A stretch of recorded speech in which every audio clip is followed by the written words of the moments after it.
आपल्या इथं ते जे मॅनेजमेंट आहे मॅनेजमेंट स्वतः म्हणाले की आमच्याकडे काही डॉक्युमेंट नाही। नांदेडमध्ये शिक्षणाच्या नावाखाली मोठा घोटाळा। श्री चैतन्य टेक्नो स्कूल ही शाळा कोणतीही मान्यता किंवा परवानगी न घेता चालवली जात असल्याचा आरोप। तेलंगणातून आलेले संस्था चालक पालकांची दिशाभूल करून प्रवेश घेण्यास प्रलोभन देत आहेत। ना शिक्षकांची पात्रता, ना सुरक्षित इमारत, ना अग्निशमन सुविधा, पण शुल्क भरवून पालकांना फसवले जात आहे। मनसेने तत्काळ चौकशी करून शाळा अवैध असल्यास बंद करावे आणि संस्था चालकावर गुन्हा दाखल करावा अशी मागणी केली आहे।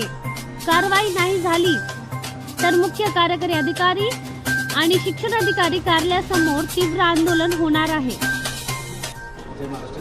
आज महाराष्ट्र सेनेतर्फे शिक्षण विभागामध्ये श्री चैतन्य टेक्नॉलॉजी स्कूलच्या काळ्या कारभारासंदर्भात आम्ही माननीय शिक्षण अधिकारी माननीय सीओ साहेबांना आम्ही निवेदन सुपूर्द केलं आहे। त्या शाळेला अद्यापर्यंत कुठलीही शासकीय परमिशन नाही किंवा परवाना त्यांनी सादर केलेला नाही।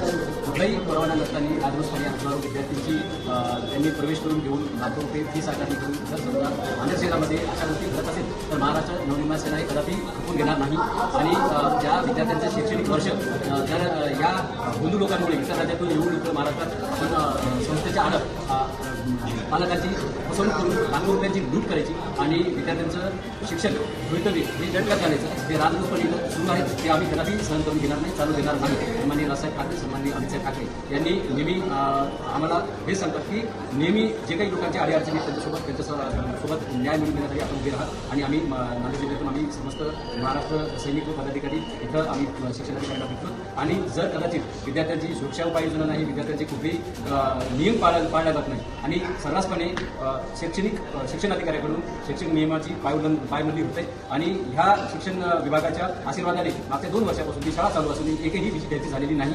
ह्या श्री चैतन्य स्कूलचे चेअरमॅन जे की यांची उपशाखा ही लातूर बीडमध्ये आहे त्यांच्यावर तिथलच्या प्रशासनाने 420 गुन्हा दाखल करून यांना पालकांची नुकसान भरपाईचे आदेश तिथे दिलेले आहेत। असाच एक आपण आशा करू इकडचे पण मान्य शिव मॅडम व शिक्षणाधिकारी साहेबांनी लवकरात लवकर याची चौकशी करून जर या शाळेवर कारवाई केली नाही तर मनसे इथं तीव्र आंदोलन करेल।